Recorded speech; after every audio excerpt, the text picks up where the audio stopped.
warahmatullahi wabarakatuh.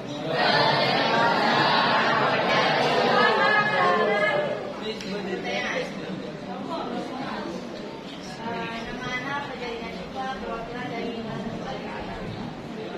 pertanyaannya, bagaimana kita memimpin diri sendiri? Bagaimana cara kita memimpin diri sendiri?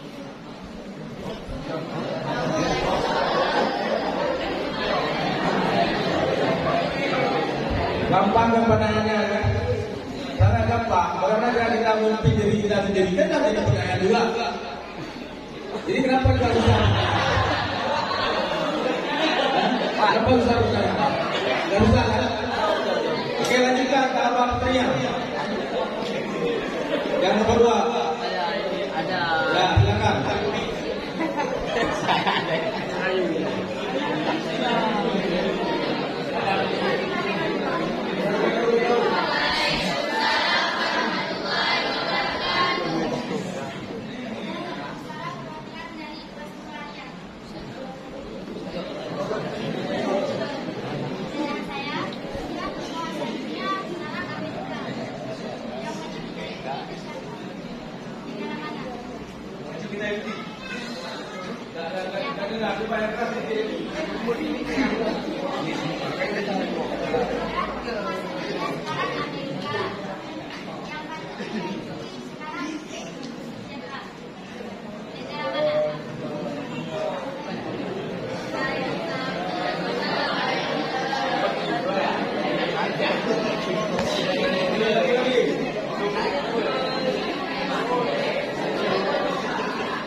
Satu lagi dari Calabang Putri. Calabang Putra komandan kim dia pokoknya kau. Kabar dia wong kita hukum adat acara Tuhan. Itu adalah acara kim pokoknya. Kabar. Jadi pemilihan itu saja atau ratu kim yo tadi ugun ada agama. Oke, satu lagi dari Calabang Putri.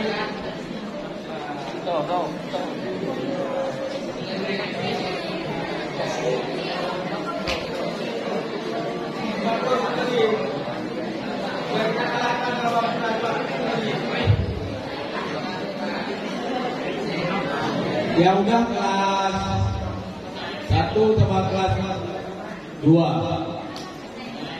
Satu lagi.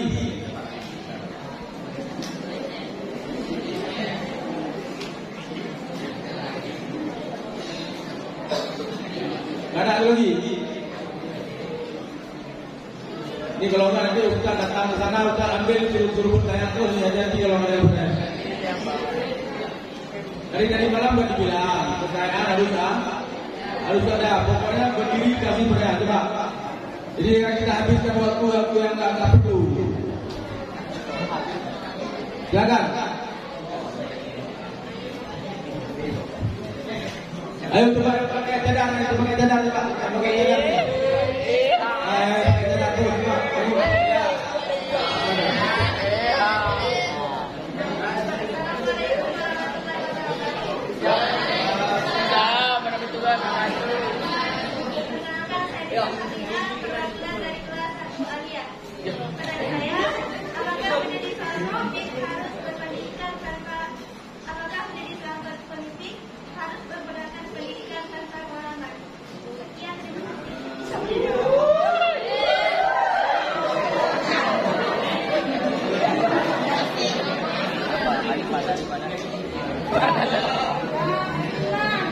Terima kasih atas pertanyaannya yang cukup bagus. Yang pertama sekali dari Calabang Putra, bagaimana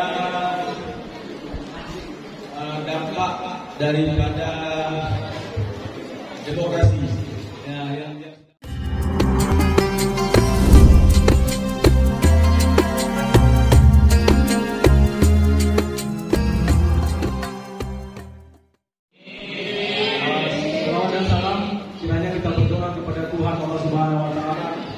Menyampaikan kepada baginda besar Muhammad SAW serta seluruh beliau sekalian, pada ahli ulama dan seluruh ulama yang kita yang saya muliakan pimpinan daerah Al-Madinatul India 17 Jemuru, Abi Ahmadi serta keluarga dan seluruh ustaz dan ustazah Dewan Guru, yang saya hormati kakanda saya, senior saya,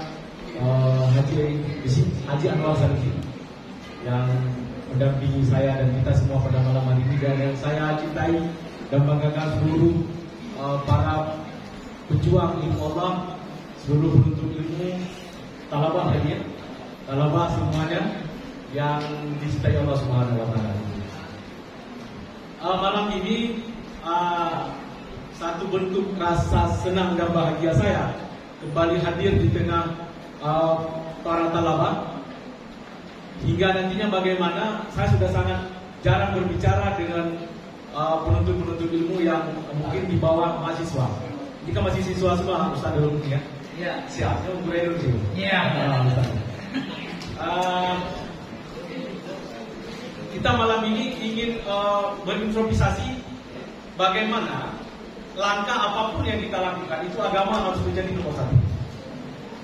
Kita sepakati juga dari semuanya talabah semuanya. Jadi jangan pernah ragukan bahwa konsepsi yang sedang kita alami, kawan-kawan sedang menuntut ilmu ini, jangan berpikir bahwa kemudian masa depan itu tidak akan masih abu-abu. Saya salah seorang yang sangat menyesal sampai hari ini mungkin saya belum pintar berbahasa Inggris dan berbahasa Arab secara pasti. Seandainya jika saya dulu rajin belajar bahasa luar, misalkan bahasa internasional, apakah itu bahasa Inggris atau bahasa Arab, saya mungkin akan menjadi lebih besar seperti ini.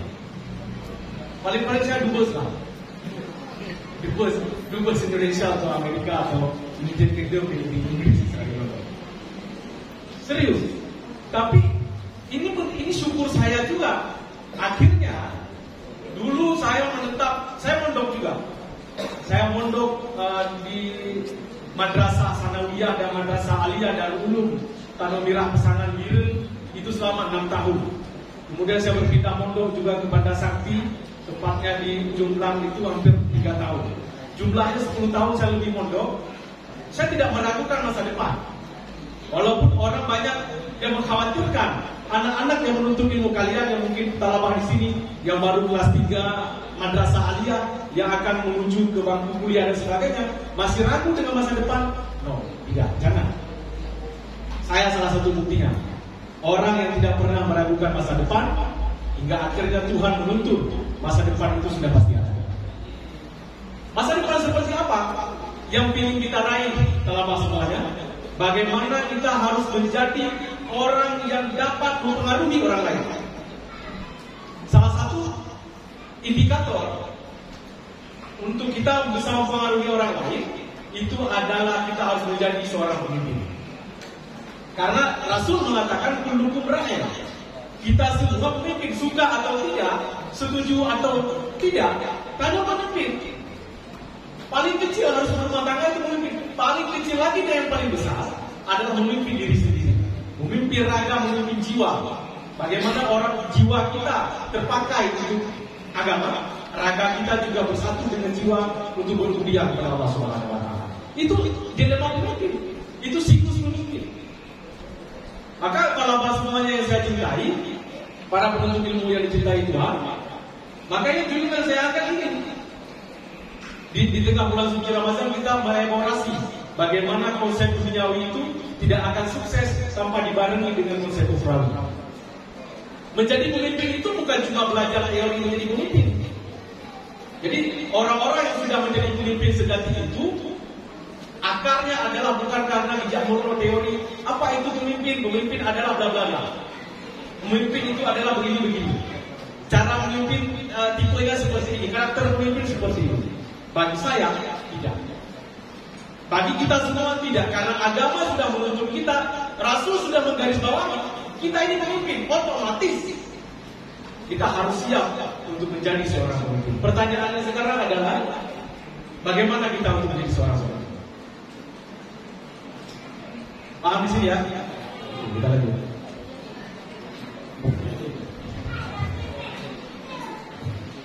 biar lebih dekat dengan kawan-kawan semuanya.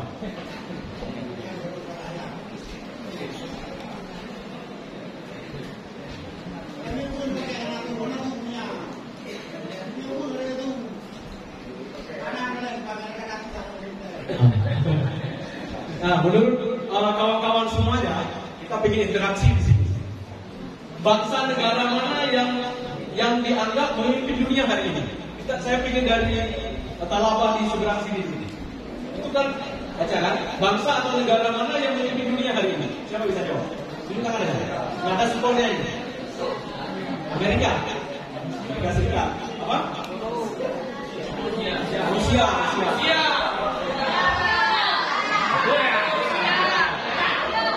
Kawan-kawan di sini? Rusia, sepakat. Ini Talabah yang santriwati. Bangsa atau negara mana yang kita anggap hari ini adalah pemimpin dunia? Apa? Argentina? Amerika. Oke, kita bisa melihat di apa namanya di informasi sekarang itu di media, di sosmed, bahwa bangsa atau dunia yang menguasai memimpin dunia hari ini negara adalah ada Amerika Serikat, ada Rusia, ada Cina, ada Jepang, ya, ada Ukraina juga. Ya. Kekuatan besar di dunia ini adalah ada di Amerika misalnya. Kemudian pelan-pelan di masa menjelang Perang Dunia Ketiga ini, Uni Soviet yang punya runtuh, maju Rusia kembali dibarengi dengan Cina. Pertanyaan selanjutnya, kalau Amerika, Rusia, Cina yang kita pilih adalah yang memimpin dunia sekarang, bangsa itu, apa sebab mereka menjadi pemimpin? Saya sebelah sini dulu ya, dia kalian simak aja dulu ya. Alasan kenapa? Ada mana nilai, mana penting? Apa sebab mereka menjadi pemimpin dunia? Amerika misalkan kenapa? Ekonomi. Perekonomian, karena ekonomi bagus. Di sini teknologinya, ekonominya. Talabah yang santriwati. Kenapa? Ekonomi tadi ada teknologi yang maju, apa lagi?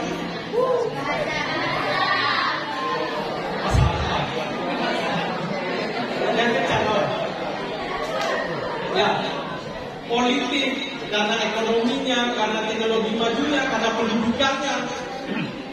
Itu klaim kita. Apa sebab mereka jadi pemimpin dunia? Kenapa sekarang Cina, Jepang sudah mulai menjadi kekuatan baru, the power man of Asia? Kenapa? Karena pendidikan mereka maju. Salah satunya, teknologi mereka berkembang. Begitu juga Amerika dan sebagainya. Kalau kita di Indonesia, kita bisa lihat dinamika di negara kita, ekonomi kita semakin tidak baik, kemudian politik kita juga sedang hancur-hancuran, kemudian banyak lagi sisi, terutama pendidikan kita. Ya, pendidikan kita yang tidak berorientasi pada agama, seakan-akan memisah agama dan duniawi. Makanya kita bersyukur Talabah sekalian, kita berada di pondok pesantren, kita berada di daerah, itu adalah orang-orang yang siap untuk memimpin dengan elaborasi pendidikan duniawi dan ukhrawi. Nah, kita next saja. Ini pertanyaannya. Ini dari sebelah sini ya. Siapa raja dalam kerajaan binatang? Singa. Di sini siapa? Di sana? Singa. Anjing. Ini banyak, bukan singa aja. Ada zebra, ada gajah, ada singa. Siapa? Oke, baik. Kalau kemudian pertanyaannya Talabah semuanya, siapa raja dalam kerajaan binatang? Kita semua sepakat. Dan mayoritas 80% kalau koresponden yang kita tuju pasti akan tapi pertanyaannya sekarang adalah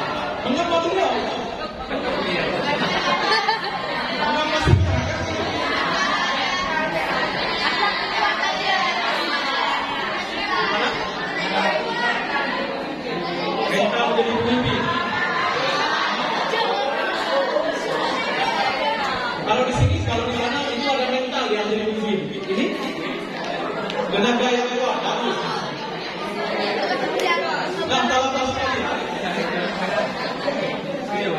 kalau kita lihat dalam statistik ilmu binatang, singa ini adalah bukan binatang terbesar. Singa itu masih kecil kalau kita anggap dengan kuda, apalagi dengan gajah. Karena yang paling besar adalah gajah. Kemudian bukan binatang tertinggi. Tertinggi itu ada jerapah, ya kan? Jerapah. Kemudian singa itu bukan yang terberat. Yang terberat itu gajah juga besar. Dan badak berjumlah satu itu lebih besar. Kudanya itu lebih besar daripada, beratnya lebih besar daripada singa. Kemudian terhadap binatang tercerdas singa ini ada kancil, yang di dunia binatang itu dikenal dengan kecerdasan dan kelicikannya. Tapi disegani oleh semua binatang. Kenapa? Apa membuat singa menjadi pemimpin? Kecil, ada bulu-bulunya. Kalau berbulu bukan singa aja. Banyak binatang yang banyak bulunya. Ya. Landak itu lebih tajam bulunya daripada bulu singa itu. Ini jawabannya. Tadi siap itu yang pakai kacamata itu menjawab. Singa itu punya sikap atau mental seorang pemimpin yang membuat dia memiliki tingkah laku berbeda dengan binatang lain. Coba dilihat, ketika singa melihat gajah, dia melihat sarapan. Tapi ketika gajah melihat singa, dia melihat memaksa. Artinya, talabas yang hadir yang saya cintai, gajah itu dikontrol oleh cara berpikir, sehingga ukuran badannya, kekuatannya, kecerdasannya, beratnya menjadi korban pikiran. Baper di sini. Gajah. Jadi di saat seekor gajah berhadapan dengan singa, singa itu melihat gajah. Ini makanan ini. Kalau gajah melihat singa, ini memaksa, larilah pilihannya. Nah, ini cara berpikir kita kawan-kawan semuanya, talabah sekalian yang saya cintai, sangat mempengaruhi bagaimana kita menjadi fondasi awal untuk menjadi seorang pemimpin. Kalau cara berpikir kita masih seperti anak-anak SD, kita semua sudah senior ini, masih berpikir seperti anak sekolah dasar, berarti kita belum siap untuk menjadi cikal bakal pemimpin. Kita punya adik, punya kakak, punya abang. Kita bagaimana memposisikan diri menjadi seorang pemimpin berpikir. Bagaimana kemudian sikap itu yang harus diubah oleh sikap sekarang. Tingkah laku mental itu yang harus dibangun sejak awal oleh kita semua. Ini. Kalau kemudian sikap mental itu nanti banyak slide-nya. Ya. Sikap atau mentalitas itu adalah produk dari sistem keyakinan. Inilah yang melahirkan membuat seorang menjadi pemimpin. Tahu artinya? Pikiran kita yang menjadikan kita kecil, dan you leader juga ditentukan oleh pemain kita. Pikiran kita menjadi kecil atau besarnya tergantung cara berpikir pikiran. Kita menjadi seorang pemimpin juga tergantung dari pikiran kita. Jadi menyong gaduh-gaduh kita nyong bangga itu bangga itu. Kalau kita berpikir kita anak-anak menuntut ilmu di daerah ini adalah pendidikan yang kuat dan tidak akan bisa bersaing, kapanpun kita tidak bisa bersaing dengan orang di luar sana. Kalau kemudian kemampuan yang kita miliki sekarang tidak kita bisa percaya bahwa itu menjadi modal, bagaimana kemudian kita akan bersaing dengan orang-orang di luar sana yang basic pemimpinnya bukan dari Islam, dari agama. Nah, ini tugas. Kalau saya mengutip begini, jika kamu ingin hidup lebih dari sebagaimana kamu sekarang, maka kamu harus berubah cara paradigma atau sistem keyakinan atau cara berpikir dari pengecut menjadi pemberani. Pemberani ini bukan nanti berabru aja. Kampung. Pemberani itu adalah orang-orang yang berani mengatakan benar dan itu benar, dan salah itu tidak salah. Kemudian dari ragu-ragu menjadi yakin. Jadi tidak ada keraguan lagi kita. Bismillah masuk ke satu Tuhan. Kita menuntut ilmu ini sampai selesai. kita harus yakin bahwa ini adalah basic fondasi kita untuk menjadi orang yang sukses ke depan. Amin semuanya. Kemudian dari pemalu menjadi penantang. Walaupun ya malu itu sebagian daripada iman, tapi kalau kemudian malu dalam belajar agama, malu dalam menampakkan sikap yang orientasinya adalah agama, itu dilarang malu itu. Berbuat maksiat yang harus bermaler, tapi untuk kebaikan, untuk menjadi mempengaruhi orang lain, mengajak ngomong tanya, mengajak kawan-kawan lain menjadi orang yang lebih baik, menjadi ke arah yang lebih betul, itu jangan malu. Kemudian dari gemetar menjadi tegar. Jadi dari tidak bisa ke sanggup, dari tidak mau ke siap. Jadi jangan pernah katakan tidak bisa, kita semua harus sanggup. Mondok di sini jangan setahun dah pulang aja. Aduh kaya itu. Dari tidak mau harus siap.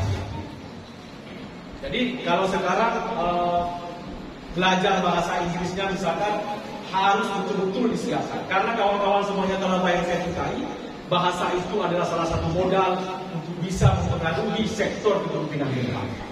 Ini harapannya di dalam semuanya, di kalian semuanya. Ini perkuat bahasa internasional itu, bahasa Inggris, bahasa Arab, belajar dengan yakin, berhirap sampai pada berkata. Agama kita juga belajar, tapi bahasa itu adalah salah satu modal bagaimana kita menjadi basic di depan orang-orang yang bisa mengubah cara berpikir orang lain. Seringnya membuat karena dulu sampai saat ini saya menyesal karena tidak bisa berbahasa internasional itu secara pasti. Karena usia, walaupun dulu Abi dibuka di Pari di Surabaya, tapi saya tidak ikut karena usia juga. Akhirnya ya tidak mau lagi dan sebagainya seperti ini sekarang. Tapi ini harapan saya semuanya kepada talabah sekalian, belajarlah dengan yakin, salah satunya adalah bahasa Inggris. Nah, pertanyaannya bagaimana kita bisa membangun sistem keyakinan mental siap yang unggul? Jawaban yang pertama ini, bukan jawaban, ini pernyataan. Yahudi itu dia klaim we are the chosen people. Apa artinya? Ada yang tahu artinya? Chosen people, apa artinya? Ini Yahudi ini mereka klaimnya adalah orang-orang pilihan. Yahudi itu sikap mentalnya mereka sampai hari ini masih menganggap mereka adalah orang-orang pilihan Tuhan. Dan ini dibuktikan dalam surat Al-Baqarah itu Allah menyatakan bahwa kalian wahai Bani Israel, saya jadikan kalian adalah orang-orang yang unggul di muka bumi. Maksud Allah Subhanahu wa taala unggul kalau kalian patuh kepada perintahku dan menjauhi dari laranganku. Tapi sampai hari ini egosentrisme, ego orang Yahudi itu masih menganggap mereka itu orang-orang pilihan. Pintaran orang-orang Israel itu di atas rata-rata. Per kapitanya per 10 orang, dari 10-9 orang itu mereka harus doktor. Itu populasi dari bangsa yang lain. Mereka kenapa? Karena menganggap mereka adalah orang-orang pilihan. Kenapa Cina sukses? Karena we look for business, for the job. Orang Cina itu setiap melihat peluang itu bukan melihat pekerjaan, tapi mereka bisnis. Kerja banyak kayak Pak. Jadi orang Cina itu tidak berpikir apa yang saya bisa kerjakan, tapi orang Cina itu berpikir apa yang bisa saya buat untuk bisnis. Karena dalam ilmu teori ekonomi beda sekali orang berpikir tentang kerja dan bisnis. Kerja itu kita selalu mengeluarkan keringat, uang masuk, tapi bisnis uang yang bekerja kita dibantu. Nyawa kamu berhenti. Bisnis ini kan cara berpikir. Mereka bukan cari kerja lagi, tapi bagaimana membangun bisnis. Ini adalah mental orang-orang Tionghoa. Kemudian kita bagaimana? Bagaimana dengan Anda? Bagi kita, siapa kita? Mengapa kita ada? Seberapa penting kita ada di dunia ini? Kadang-kadang kita ini orang-orang yang penting semua kita. yang hadir di dunia ini hanya untuk memperbanyak umat manusia di akhir zaman. Ini pertanyaan talabah sekalian yang harus kita berpikir. Kita sekarang untuk apa, dan kita ini mengapa ada, kemudian seberapa penting kita ada di dunia ini. Nah, mentalitas adalah alat untuk melihat dunia ideologi. Kalau kita orang Islam, kita penuntut ilmu, generasi muda yang penuntut ilmu, talabah yang saya cintai, mental, untuk menumbuh mental, agar mental kita kuat, cara berpikir kita, ideologi kita kuat. Ini yang pertama yang harus ada. Keberanian mental ini, tauhid.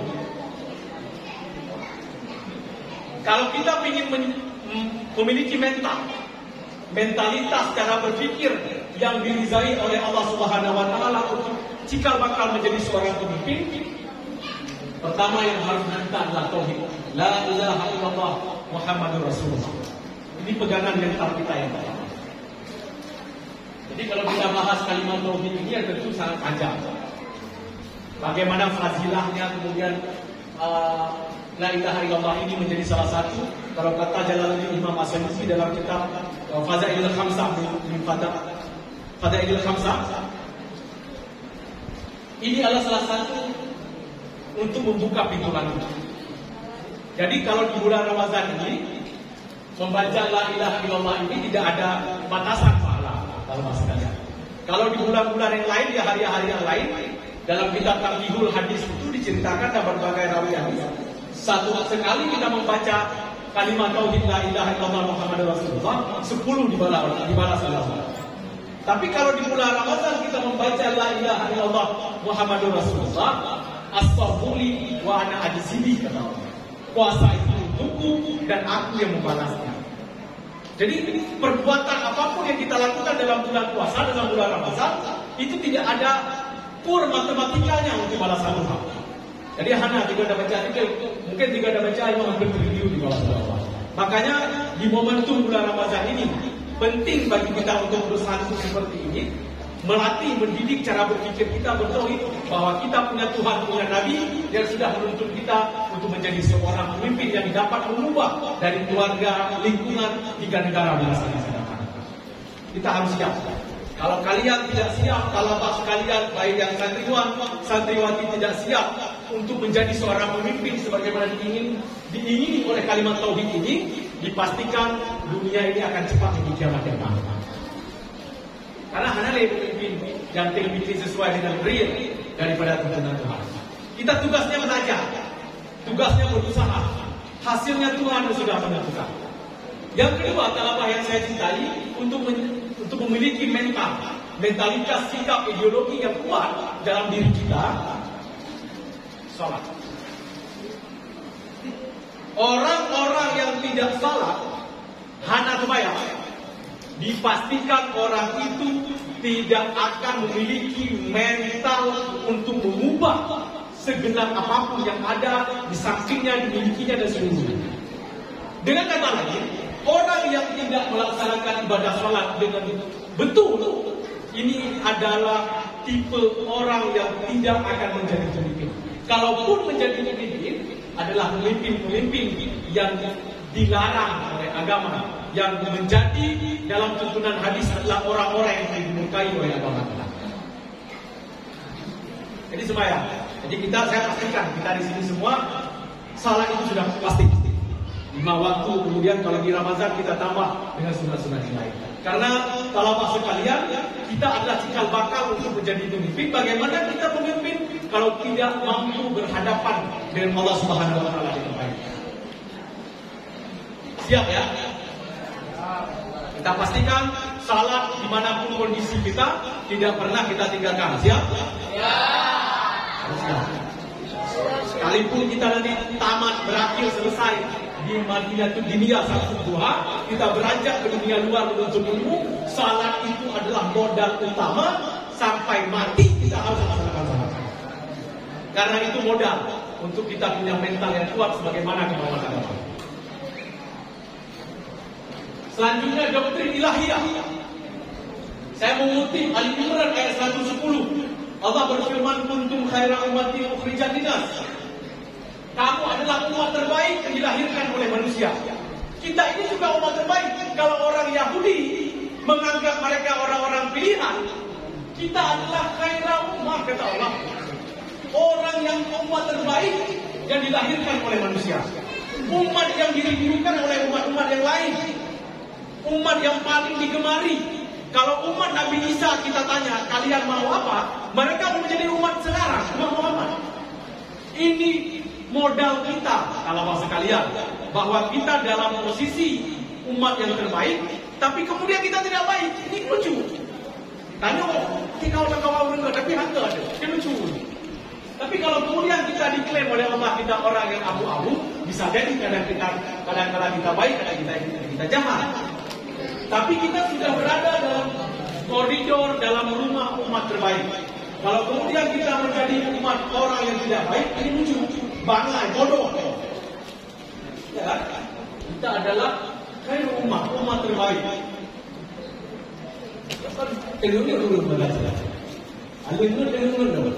Kita sudah dijamin oleh Allah menjadi umat terbaik, dilahirkan oleh manusia, tapi kita menjadi orang yang terbaik. Tujuannya apa? Ta'muruna bil ma'ruf wa tanhauna 'anil munkar. Untuk menyuruh kepada yang ma'ruf dan mencegah kepada yang munkar. Ini tugas kita. Terlaksana atau tidak, yang penting diri kita dulu menyeru kepada kebaikan dan menjauhi segala larangan. Oke, talabah yang saya cintai, kita lanjutkan.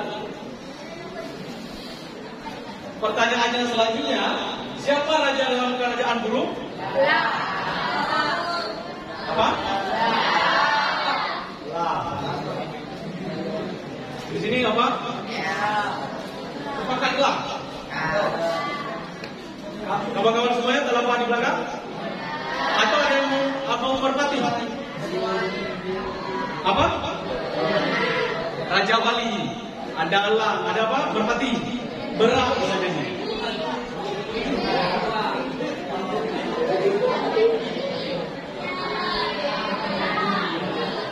Siapa jawab ulang?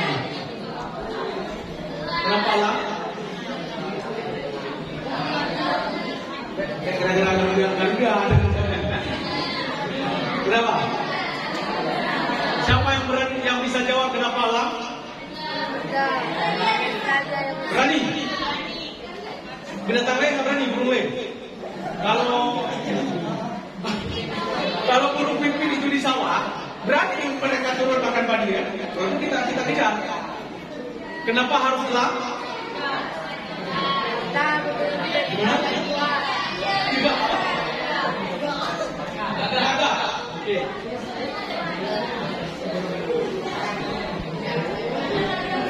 Ini mentalitas Raja Wali ini yang kita lihat. Jadi dia bisa melihat dunia secara lebih luas dan utuh, mampu terbang pada ketinggian 5-5 mil di udara, setara dengan pesawatnya. Mampu melihat dunia lebih luas. Seekor burung elang yang terbang di angkasa di atas ketinggian 5-5 mil, dia bisa melihat di mana anak ayam baru lahir. Anda jangan coba-coba punya anak ayam, kemudian melepas begitu saja di halaman yang luas.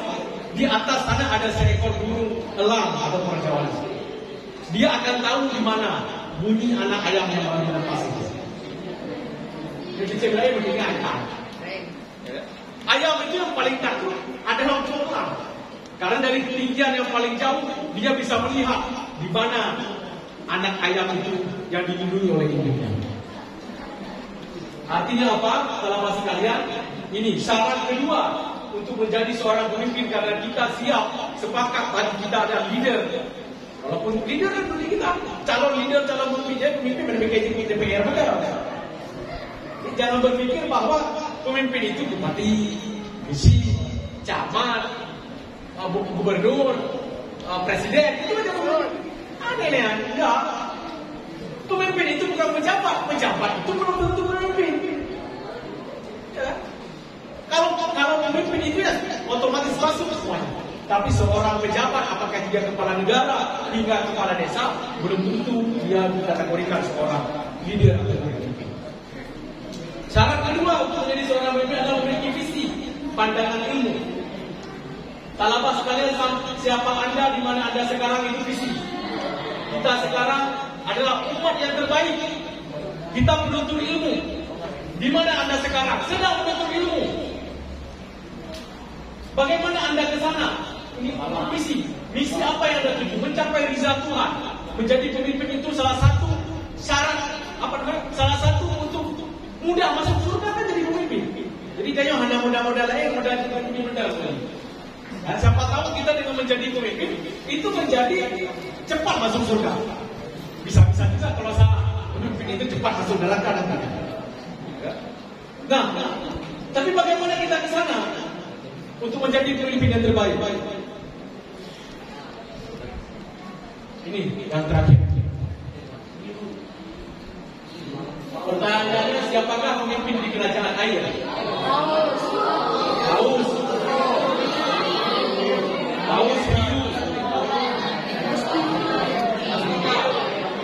Talabah yang santiman, coba rehat sejenak dulu. Saya ingin tanya talabah santiman. Siapa kerajaan pemimpin air? Ya, di sini sudah. Di sini ada itu, ada Paulus, ya kan? Atau aneh? Hah? Tokoh. Oke, kita kunci jawabannya itu semua. Kita tanya ke talabah santiman apa? Aku aneh. Paus. Ada ikan paus, ada ikan hiu, tompol dan dia beribadah.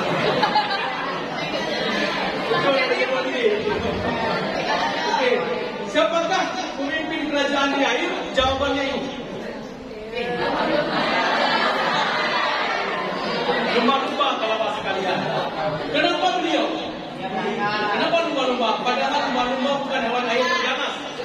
Hewan air terganas itu adalah piranha. Piranha itu spesies ikan yang ada di benua Amerika Latin, tepatnya di Sungai Amazon. Dia piranhanya ubeko gede, dan itu tahu ikan ikan dencis itulah. Gimana tuh kami? Nah, ikan teri.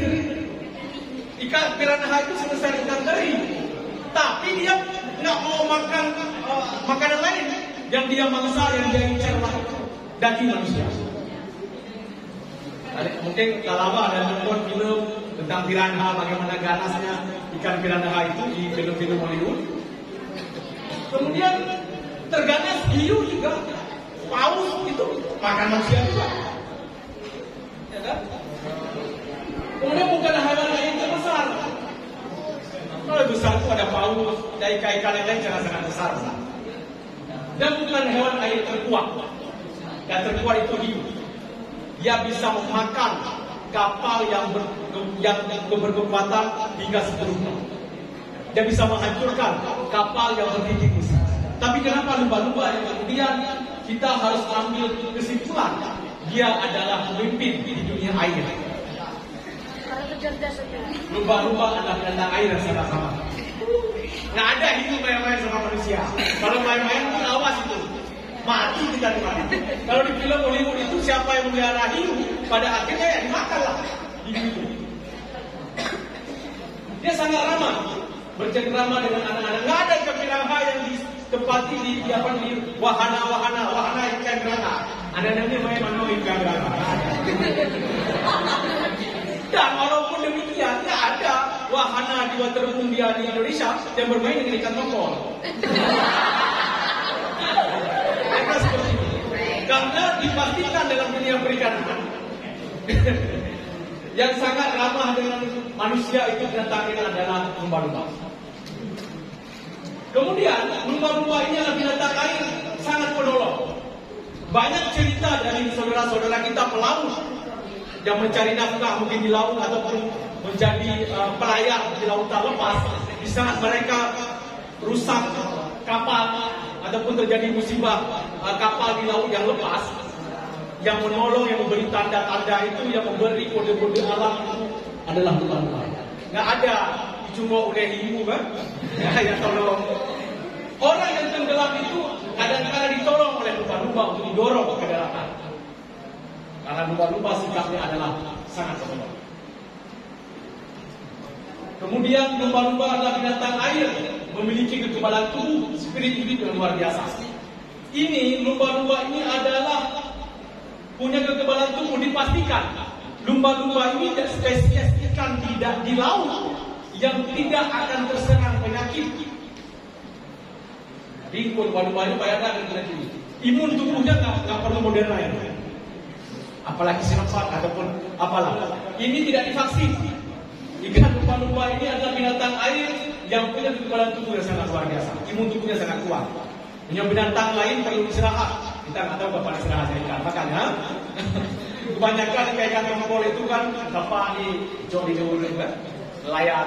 Jadi mereka harus bersama untuk mencari imun tubuh. Tapi lumba-lumba ini adalah punya kekebalan tubuh. Ini kita peristiwa spirit hidup yang sangat luar biasa. Kemudian lumba-lumba ini adalah tidak pernah istirahat. Binatang air yang tidak pernah istirahat di air di dunianya adalah lumba-lumba. Artinya apa? Pejuang tangguh, determinasinya tinggi. Dalam sebuah penelitian, lumba-lumba ini adalah seekor ikan, jenis ikan yang tidak pernah tidur lebih daripada 5 detik. 2 detik kata ini, yang boleh dia mau tengok ini. Ikan-ikan yang lain itu sempat dorong mimpi mungkin, tapi lumba-lumba tidak pernah istirahat. Dia selalu bekerja keras mengelilingi lautan samudra yang luas. Ini spirit yang harus kita ambil. Kemudian satu lagi, lumba-lumba adalah binatang air yang selalu diikuti oleh ikan-ikan lain karena kemurahan hatinya. Karena lumba-lumba ini tahu di mana posisi laut yang aman, posisi daratan yang tidak boleh didekati. Makanya kebanyakan ikan-ikan spesies di laut yang mencoba mendekati lumba-lumba dalam sebuah penelitian. Kawan-kawan semuanya, kita dapat mengambil iktibar dalam sejarah binatang air ini bahwa mentalitas sistem keyakinan lumba-lumba adalah memiliki rasa kasih sayang yang sangat tinggi terhadap orang lain. Seorang pemimpin yang tadi sudah punya mental yang kuat, dia pun berani, dia tegar, dia tidak takut, dia punya mentalitas yang tinggi, kemudian dia punya visi yang jelas. Dia mau kemana, mau meraih cita-cita apa, dan bersiap untuk cita-cita itu. Seorang pemimpin harus punya modal demikian. Tapi ingat, kalau tanpa rasa kasih sayang kepada orang lain, dipastikan mental visi yang sudah kita bangun tidak akan ada artinya. Jadi menjadi pemimpin itu bukan egois. Orang yang beragama itu dituntut pada akhirnya memiliki rasa kasih sayang, saling mengasihani satu lain dengan antar makhluk. Syarat ketiga, kawan-kawan talabah yang dirahmati Allah dan hadirin sekalian, untuk menjadi pemimpin adalah memiliki rasa kasih sayang yang tinggi atau rasa kemanusiaan terhadap makhluk yang lain. Siapa kamu? Kita pilih di posisi elang atau ayam atau burung perkutut itu. Ini apa? Kita pengen jadi ayam. Tapi macam itu. Talabah sekalian, kalau ini siapa kita harus menjadi seekor elang, punya visi. Kita berada di daya dunia sana sebelah ini bukan hanya menghabiskan modal orang tua, bukan rebo-rebo demi tapi tugas yang paling besar kita adalah mempersiapkan diri dengan dididik oleh guru-guru kita, ustaz-ustazah kita semua, dengan segenap ilmu-ilmu beliau untuk kita, agar kita menjadi orang-orang yang berguna, punya mental untuk lebih baik, punya rasa tujuan yang jelas, kemudian kita punya rasa kasih sayang yang harus kita miliki. Kasih sayang terhadap diri kita, kasih sayang terhadap orang tua dan keluarga kita, dan kasih sayang kepada makhluk yang lain di lingkungan kita. Ini kawan-kawan semuanya yang perlu saya sampaikan, bahwa bagaimana tugas kita mulai sekarang adalah merubah cara berpikir. Mental kita harus kita ubah cara berpikir kita dari yang dulu kita menganggap berada di dunia daya, di dunia pondok pesantren adalah dunia yang akan gelap ke depan. Dari semenjak malam ini, malam 9 Ramadan, harus kita ubah pola itu. Bahwa berada di pondok pesantren, berada di daya adalah berada di tempat sebagai cikal bakal kita menjadi pemimpin yang taat kepada Tuhan Allah Subhanahu wa taala dan siap menjadi pemimpin-pemimpin yang punya sikap ukrawi dan yang tadi mental. Kemudian yang kedua punya apa? Punya visi. Yang ketiga punya rasa kemanusiaan. Oke, mungkin ini saja di awal. Kita ingin diskusi, tanyakan bebas. Kita akan sharing bersama di sini. Mudah-mudahan saya bisa memberi pengalaman-pengalaman sharing juga, bukan mengajari, bukan menggurui, tapi bagaimana kita bisa sharing di sini dengan talama-talama sekalian.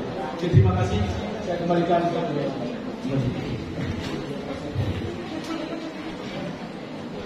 terima kasih Ustaz Najaruddin yang tadi telah memberikan paparan yang begitu mengenal sekali kepada santri-santri dan santri-santri. Ini dapat kita ambil 5 kesimpulan. Yang pertama sekali itu untuk selalu sukses kita harus punya ketauhidan yang mantap. Kemudian ibadah juga harus rajin. Kemudian juga harus punya mental yang kuat. Kemudian harus punya visi yang harus dicapai. Kemudian harus ada sifat kemanusiaan yang tinggi.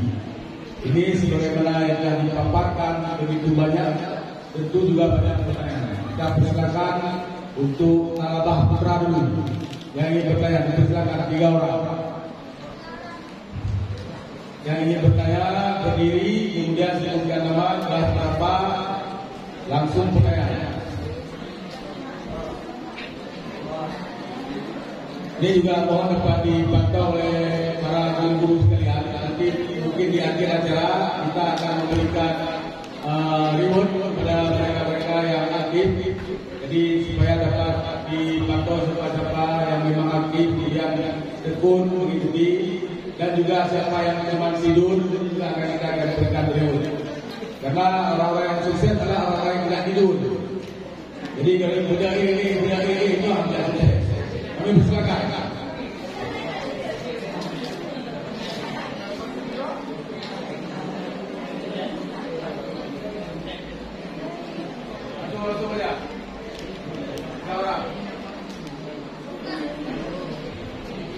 Tadi malam sudah dibilang itu setiap orang tidak ada yang tidak ada pertanyaan. Tapi ini semua harus bertanya. Kalau tidak ada yang ini saya tunjuk dan itu harus bertanya. Sebelum ditunjuk maka silakan dulu. 3 orang. 1, 2, 3, 4, 5. Silakan. Ya, silakan.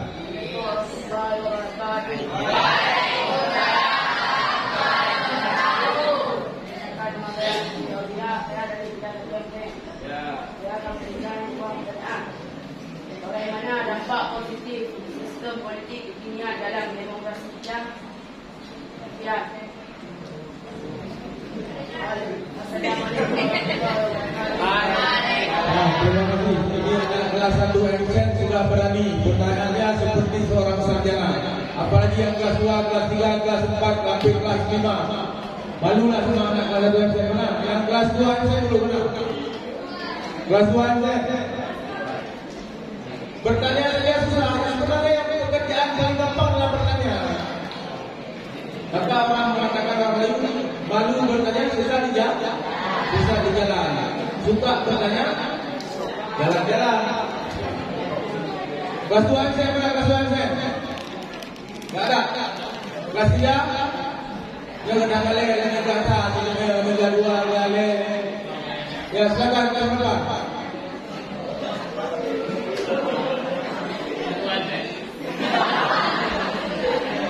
Ya nanti silakan.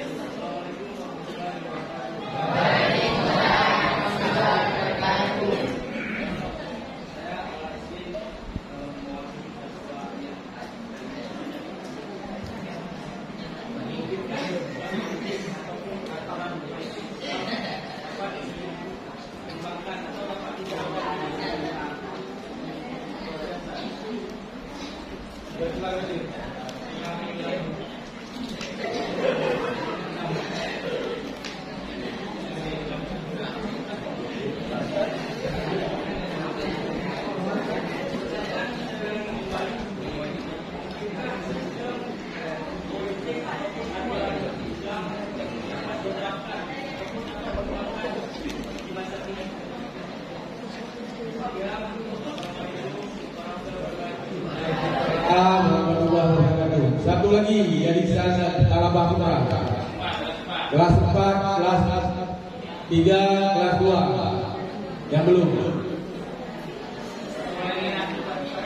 Jangan berani lagi ucap pagarnya. Harus berani bertanya. Ayo kelas 2, 3, 4. Gak ada yang kelas 2. Kelas 2 berapa juga yang kelas 2? Kelas 2 gak ada. Kalau gak ada kelas 2, gak ada satu kelas 2. Kelas 2 yang saya ada. Kelas 3 ada. Dulu kan kelas 3.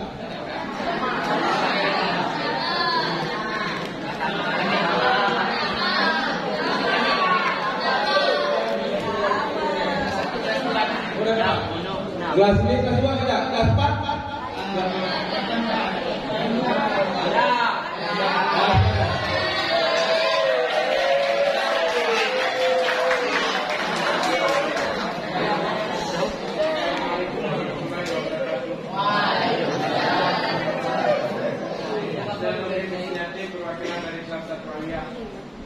Saya ingin bertanya, apa yang harus kita lakukan agar sistem politik Islam lebih maju daripada sistem politik yang berada di luar, seperti politik pada yang selama ini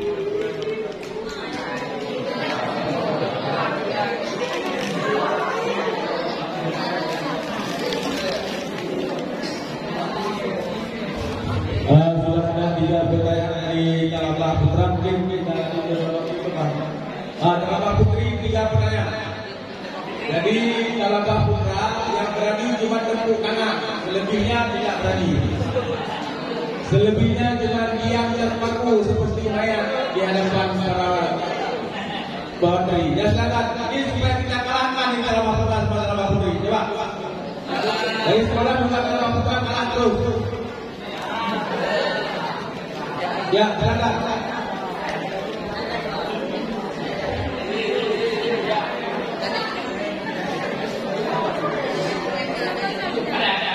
Ya, silakan. Tidak apa-apa, silakan terus.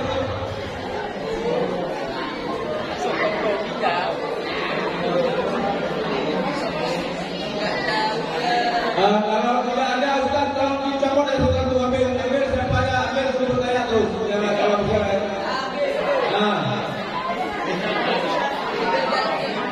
Ambil yang paling belakang dulu, yang paling belakang.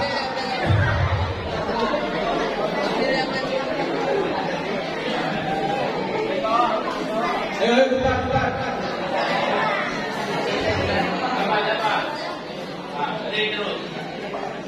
Ya, silakan. Biar kita kalahkan Talabah Putra.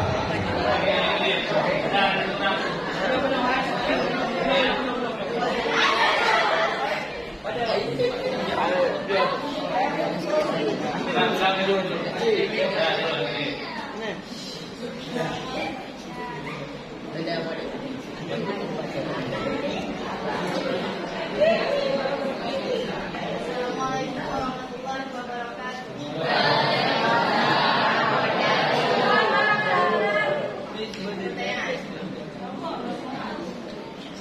Nama anak Fajrina Syifah, perwakilan dari pertanyaannya, bagaimana kita memimpin diri sendiri? Bagaimana cara kita memimpin diri sendiri?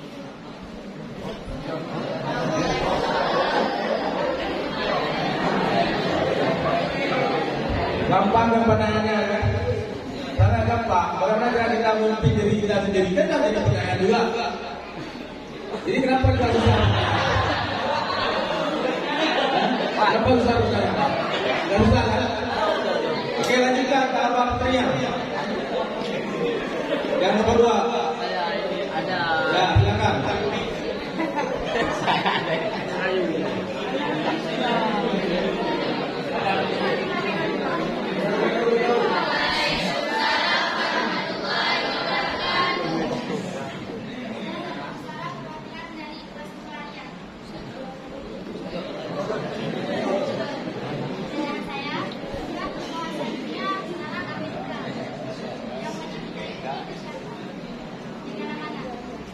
kita ikuti.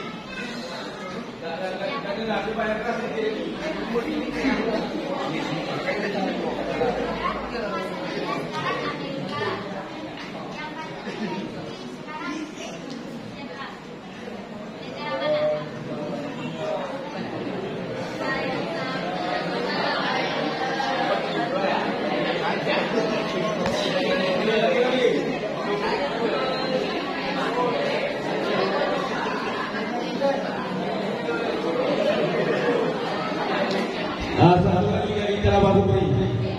Talabah Putra Komandan Kim dia kelompok jero. Kamera. Dia wong lempung tak cukup adat acara dan Tuhan. Itu acara Kim kelompok ya. Kamera. Jadi dengan pemilihan raja atau ratu Kim, yo tadi guru ada agama. Oke, satu lagi dari Talabah Putri.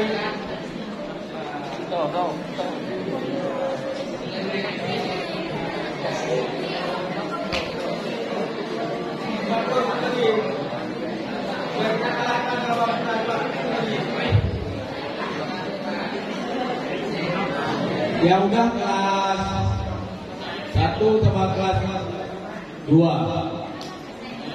Satu lagi.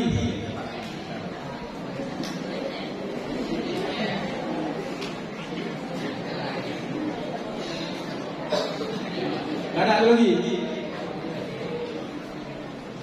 Ini kalau nggak nanti Ustaz datang ke sana, Ustaz ambil suruh tanya terus ya, jadi kalau nggak ada benar. Dari malam udah dibilang pertanyaan harus ada. Pokoknya berdiri kasih pertanyaan coba. Jadi kita habiskan waktu yang nggak perlu. Silakan. Ayo coba pakai cadar, pakai cadar.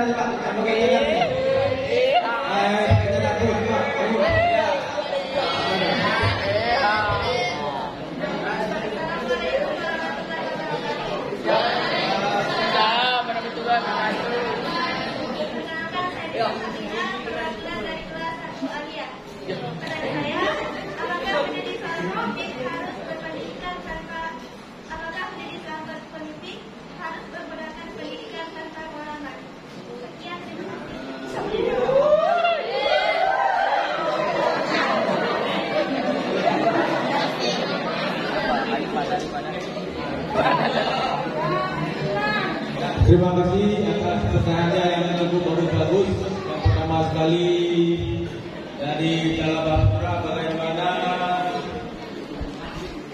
dampak daripada demokrasi yang sedang berlaku di Indonesia.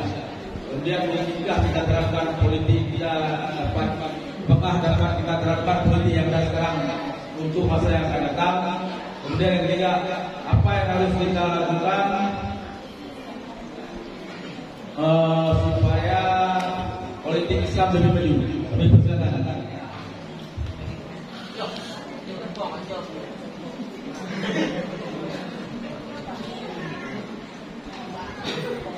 Terima kasih. Tema saya malam ini ya politik kekinian, betul lah. Tapi bagaimana kita antar malam ini untuk menjawab pertanyaan Talabah Putra. Ini pertanyaan 3 di Talabah Putra dan Putri. Inilah konteks politik kita. Jadi kita sudah mengantar ke sana. Jadi tadi saya ulangi apa namanya?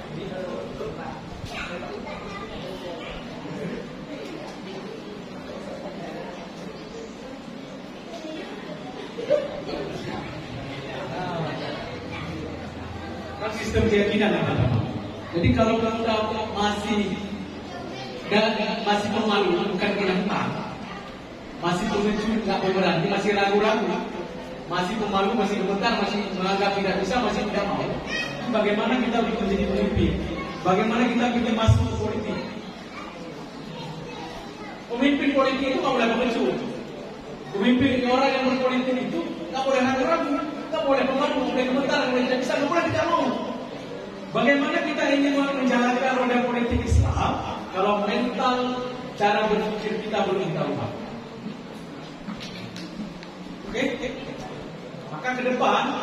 Ini harus diubah. Karena kita sepakat tadi di awal bahwa kita adalah calon-calon pemimpin masa depan. Dan ini bukan perintah saya, bukan perintah ustaz, bukan perintah orang tua, tapi perintah agama.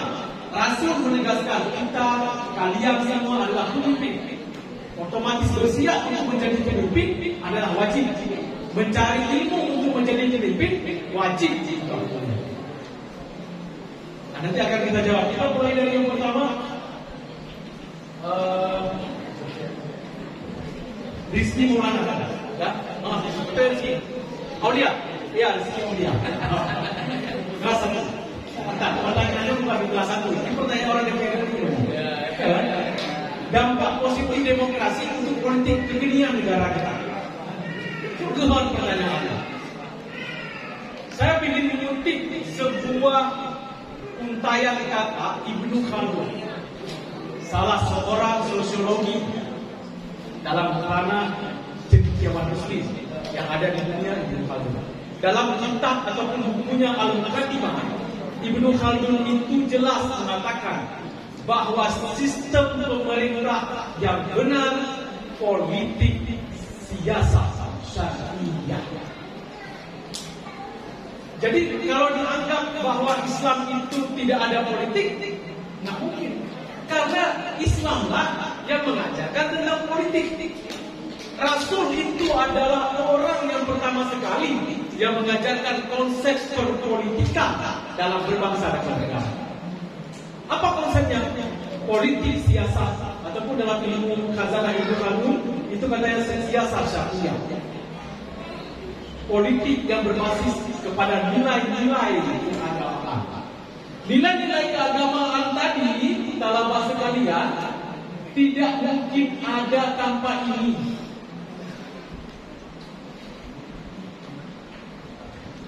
Jadi bagaimana kemudian kita ingin menjalankan ataupun menerapkan sistem demokrasi yang politiknya siasat syariah kalau tauhidan kita tidak punya. Ini tidak beres, salahnya tidak beres, tauhidnya nggak ada. Maka kalau ditanya apa dampak positif untuk demokrasi, demokrasi untuk negara kita, apa politik negara ya seperti sekarang. Semakin lebar pintu demokrasi dibuka, maka semakin menjadi-jadi negara kita. Saya ingin cerita sedikit begini, hadirin talabah sekalian. Pernah dengar negara Libya? Pernah. Negara Libya itu adalah sebuah negara di Timur Tengah, Afrika Tengah. Itu yang pemimpin adalah Muammar Gaddafi. Kalau di mata dunia, di dunia Barat, Gaddafi itu dianggap sebagai pemimpin yang otoriter. Dipingin saya cerita sedikit, mohon perhatian dalam.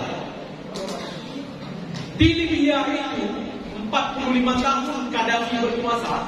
Kedua yang benar terjadi, nggak ada internet di Libya. Nggak ada yang bebaskan dunia internet di Libya. Kalau Anda memakai internet, itu Anda harus kuartel misalnya ada internet. Dulu di Aceh itu kalau mau telepon harus kuartel. Ada warung telekomunikasi. Di Libya kalau Anda ingin mengirim semua yang berbasis elektronik secara internet, Anda disediakan tempat dan itu dikawal oleh negara. Tadi hanya ada WT, kita kira WA di Libya. Tapi kenapa? Pelan-pelan ada salah seorang pelajar dari negara Libya, dia kuliah di Washington University Amerika. Dia belajar sistem demokrasi di sana, pelan-pelan dia pulang ilmu itu ke negaranya, dia pengaruhi anak-anak muda bahwa dunia di luar sana sudah punya internet loh. Anda mau dia ajak bapak warung, kayak bapak pen dari email, memasukkan uang kita bayar, baru kita kirim email, ada lagi. Semua sudah terbuka, kita punya akses internet yang luar biasa. Akhirnya apa yang terjadi di saat merebaknya dunia internet dibuka di Libya, maka arus berita dunia barat masuk ke Libya. Wadahnya di kamu berita pertama sekali masuk sistem monarki oligarki itu adalah sistem yang sangat bejat di dunia. Gaddafi sedang menjabat, tidak ada yang menentukan. Maka salah satu kehancuran sistem di Libya dan Libya terjadi gerakan massa yang sangat besar. Gaddafi digulingkan, invasi Amerika masuk. Kenapa? Karena masyarakatnya sudah terpengaruh bahwa sistem pemerintah Gaddafi selama ini adalah sistem yang salah. Pertanyaannya, selama masa Gaddafi dari periode tahun 1948, masa orang tuanya hingga tahun 2004, pertanyaannya Paduro Rumante Pak Utuhu yang Libya. Nggak ada kasus di Libya itu pelacuran, nggak ada wanita itu diperkosa, nggak ada pengemis di Libya itu di Tripoli. Tapi karena ada isu yang disampaikan bahwa sistem internet tadi harus masuk ke negaranya, pelan-pelan informasi tidak terbendung, akhirnya orang bergerak bersama-sama mencap Gaddafi selama ini otoriter. Wow, Gaddafi selama ini adalah menerapkan sistem negara yang salah. Ini yang ingin saya sampaikan, bahwa kalau demokrasi salah digunakan, maka politik berada di aman kehancuran. Maka sekarang demokrasi itu bebas di negara kita, tidak lagi terbatas. Dulu aja kena urut. Dulu, sekarang bisa kasar. Kalau santriwati kita cukupin, kan ada rumah ada mahal. Jadi pada hal agama, ini saya terangkan lagi. Makrofa Ismail itu salah seorang peneliti, salah seorang guru besar di Malaysia, pengarang buku-buku yang sangat fenomenal di Malaysia. Salah satunya adalah Kehidupan Bintang Lain di Langit Turki.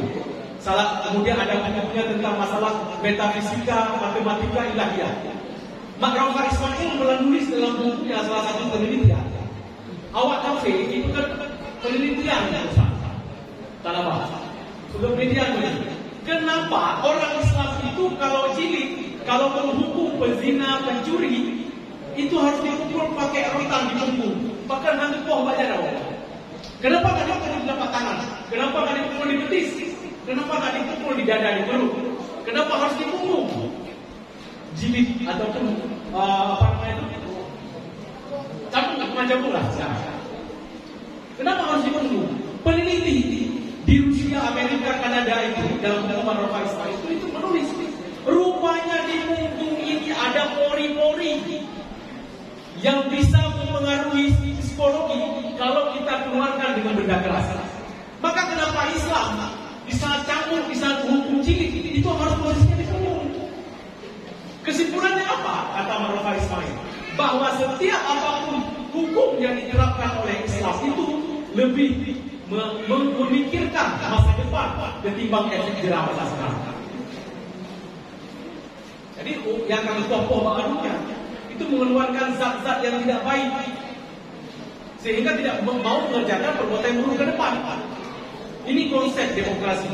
Maka saya lihat dan kita bersepakat bahwa ada di sekalian dalam masa sekalian, kalau demokrasi yang tidak bagus, yang tidak benar, ini akan dapat merusak sistem tata negara. Apakah Islam menuntut demokrasi? Tidak. Malah yang menerapkan demokrasi macam Rasulullah. Tahu kapan? Di saat para sahabat mengklaim dirinya kelompok-kelompok yang paling berkuasa, bisa meletakkan Hajar Aswad. Jadi kaum Ansar mengklaim pengikut itu hadis Nabi Daud. Kaum Ansar itu mengklaim adalah mereka kelompok yang paling berjasa kepada Rasul, orang Madinah. Orang Muhajirin juga mengklaim dirinya sebagai kelompok penolong Rasul yang pertama. Kalau nggak ada orang-orang Muhajirin itu siapa yang menolong Rasul? Kemudian Bani Hashim, keluarga Rasul juga mengklaim kamilah yang paling utama, karena apapun yang kalian kerjakan itu keluarga kami yang Muhammad. Apa yang tidak dilakukan Rasul? Membentangkan selendangnya, menetapkan Hajar Aswad di tengah, memanggil kepala-kepala suku, angkat bersama-sama. Itu demokrasi. Jadi kalau demokrasi yang salah, semua rusak. Ini yang saya kita. Kalau ditanyakan apakah efek dampak positifnya demokrasi ini ibarat dua mata pedang. Kalau kemudian salah kita pergunakan, mata pedang kita akan saling mengenai. Maka mudah-mudahan negara kita yang menganut sistem demokrasi, mudah-mudahan tidak mengadopsi demokrasi kebarat-baratan, tapi cenderung untuk demokrasi kemanusiaan yang berbasis Pancasila itu kalau kita turuti, kalau kita runut, tidak melanggar daripada konsep-konsep agama. Siapa yang kemudian salah? Para penerapnya yang salah menerapkan sistem demokrasi. Demokrasinya seakan-akan bebas, dumpu-dumpu bebas, tidak ada aturan pembatasnya. Ini yang salah kemudian dalam masalah. Kemudian kalau ditanyakan selanjutnya, mungkinkah sistem aturan politik Islam kita diterapkan di masa kini? Kalau negara kita sudah dibingkai bahwa sistem politik yang kita anut adalah politik demokrasi. Punya Undang-Undang 45, punya Pancasila, dan punya konstitusi-konstitusi yang lain yang diterapkan di negara kita. Kemudian kalau politik Islam bisa tidak? Bisa.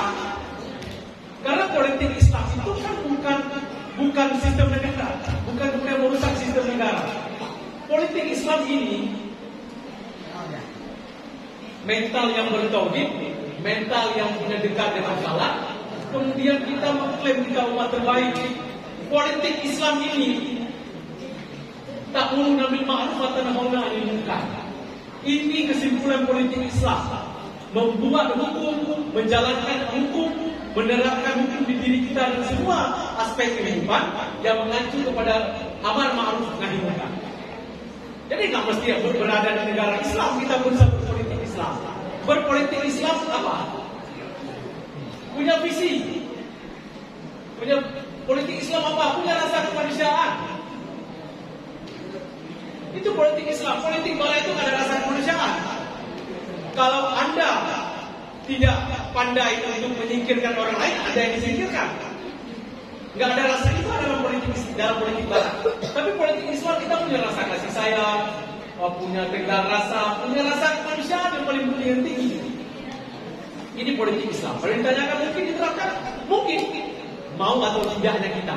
Karena politik Islam itu bukan merubah aturan negara. Ketuhanan yang Maha Esa itu politik Islam. Kemanusiaan yang adil dan beradab itu politik Islam. Itu adalah nilai-nilai politik Islam yang terkandung dalam Pancasila kalau kita ingin bahas masalah aturan negara. Begitu kawan-kawan. Itu tadi yang ditanyakan adalah aula isi.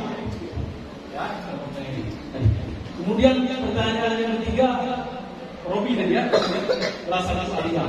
Bagaimana cara politik Islam itu lebih maju? Politik Islam lebih maju ya seperti ini. Jadi ngapain panjang-panjang saya jawab? Ini politik Islam kalau lebih maju.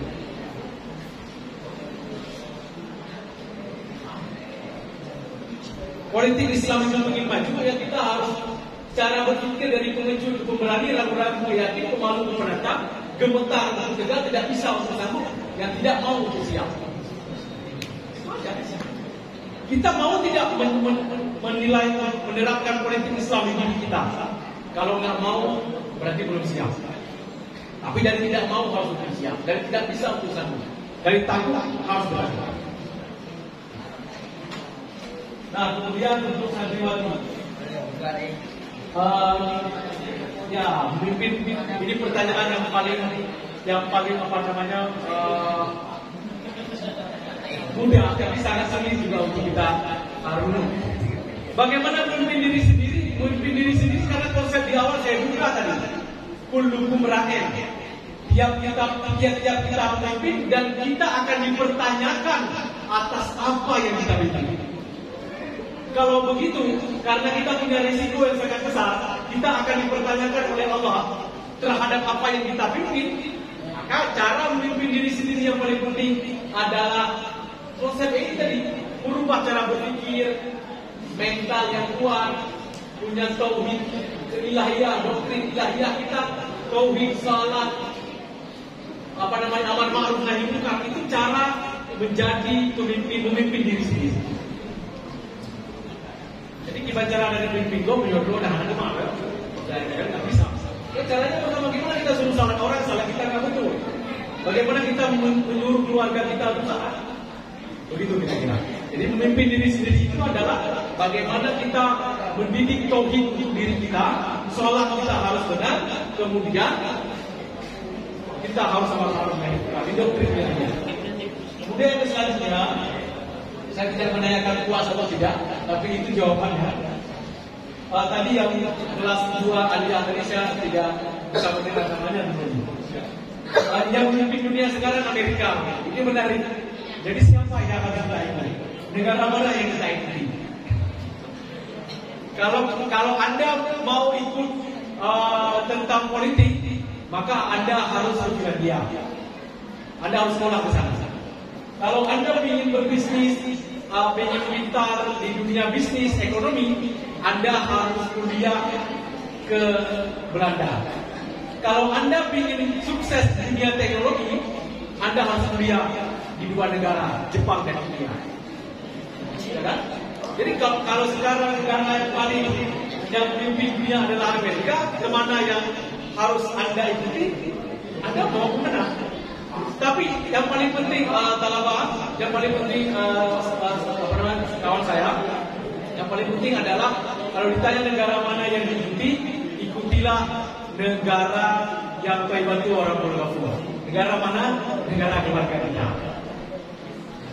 Keluarga kita ikuti, kalau saya ikuti negara. Kalau Anda ikuti negara Malaysia, ada yang salah juga. Mengikuti negara mana? Negara Arab Saudi juga ada yang kekurangannya, semua ada yang kekurangan. Tapi yang paling penting bagaimana persiapkan diri untuk bisa merebut negara. Yang terakhir, ini pertanyaan yang diungkapkan oleh para pemateri tentang leadership. Apakah menjadi pemimpin itu harus belajar, menjalani pendidikan, atau dengan pengalaman? Kalau di dunia training leadership dibalik cara pandang, pemimpin itu tercipta atau diciptakan? Kalau jawaban kita pemimpin itu tercipta, kita nggak usah belajar itu. Kalau nenek kita bupati, tunggu aja, kita akan jadi camat nanti ke depan. Jadi kalau kemudian kita lihat nenek kita, di atas nenek kita ada nggak yang jadi pemimpin? Kalau kita lihat tidak ada pemimpin, masih rakyat biasa, ya kita rakyat biasa juga ke depan. Itu kalau kita yakin pemimpin itu tercipta. Tapi sebaliknya, kalau pemimpin itu diciptakan, maka peluang untuk kita menjadi pemimpin sangat besar. Nah, kita ingin ambil sebuah hasil kajian. Nabi Muhammad itu pemimpin atau bukan? Ayahnya pemimpin atau bukan? Pemimpin apa? Pemimpin apa? Nenek Nabi Muhammad pemimpin atau bukan? Pemimpin kepala suku saja. Ini saya ingin sampaikan begini. Ada orang yang bertanya, Pak, kalau di luar sana, pemimpin itu tercipta, nggak bisa diciptakan. Mau yang tak betul, apapun yang kita belajar, kalau kita nggak punya garis keturunan, pemimpin kita nggak akan jadi pemimpin. Contoh Nabi Muhammad katanya. Ini kawan Nabi Muhammad contoh, nggak ada contoh. Kalau Nabi Muhammad yang dijadikan contoh, nggak ada contoh lain. Nabi Muhammad ayahnya Abdullah itu pemimpin pedagang, pemimpin gerombolan pedagang lah, urun yang Mekah. Neneknya Abdul Muthalib kepala suku, kakeknya lagi kepala suku juga Quraisy. Berarti dia punya garis keturunan pemimpin, maka wajarlah dia jadi pemimpin. Nah, dalam konsep teori ini tidak ada yang namanya pemimpin itu tercipta, tapi pemimpin itu diciptakan. Inilah kuntum khairal ummatin, kamu adalah umat terbaik. Kemudian Rasul mengatakan kullukum ra'in, tiap-tiap kamu pemimpin. Kalau seandainya Rasul tidak mengucapkan kata-kata kullukum ra'in, tiap-tiap kita pemimpin, maka saya yang dari anak petani, maka ke depan juga akan menjadi petani. Jauh-jauh ya. Kalau kawan-kawan yang dari daratan atas, ada yang dari daerah Gayo, ada. Dari mana? Benar meriah. Orang tua misalkan petani kopi, salah. Berarti ke depan juga petani kopi. nggak usah banyak-banyak belajar untuk seadanya aja. Kalau itu yang kita yakin, pemimpin itu tercipta. Jadi jangan lihat keluarga, jangan lihat terang keluarga, ada pemimpin atau tidak. Tapi yakin talabah sekalian bahwa Rasul seandainya tidak mengatakan mendukung rakyat dia, tapi Rasul memberi kabar baik kepada kita semua umatnya bahwa kita semua adalah pemimpin. Otomatis kalau kita semua pemimpin, berarti pemimpin itu bisa diciptakan. Salah satu cara menciptakan pemimpin adalah ya tadi bertauhid dan melaksanakan salat. Teorinya ini aja. Kalian nanti belajar teori pemimpinnya, ada pemimpin yang oligarki, monarki dan sebagainya. Itu pemimpin ada karakteristik, turistik dan sebagainya. Nggak perlu tipe-tipe pemimpin dan sikap-sikap kepemimpinan itu. Yang paling penting adalah tauhidnya pas, salatnya bagus. Kemudian tugas kita ada umat terbaik, amar ma'ruf nahi munkar. Jadi saya garis bawahi, pemimpin itu bukan karena pendidikan, pemimpin itu bukan karena pengalaman, pemimpin itu adalah orang-orang yang mau dan siap untuk jadi pemimpin. Nggak usah ada pengalaman jadi pemimpin, nggak usah harus belajar untuk jadi pemimpin, tapi Anda harus siap dan mau untuk menjadi pemimpin. Caranya adalah 3. Mental tadi yang harus berubah, kemudian punya tujuan. Yang ketiga, memiliki rasa kasih sayang ataupun rasa kemanusiaan. Mungkin itu saja dari saya. Mohon maaf atas segala kekurangan. InsyaAllah berjumpa di lain kesempatan. Mudah-mudahan saya terus bisa belajar dimanapun, berbagi.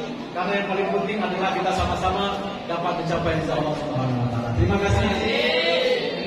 Billahi taufiq wal hidayah. Wassalamualaikum warahmatullahi wabarakatuh.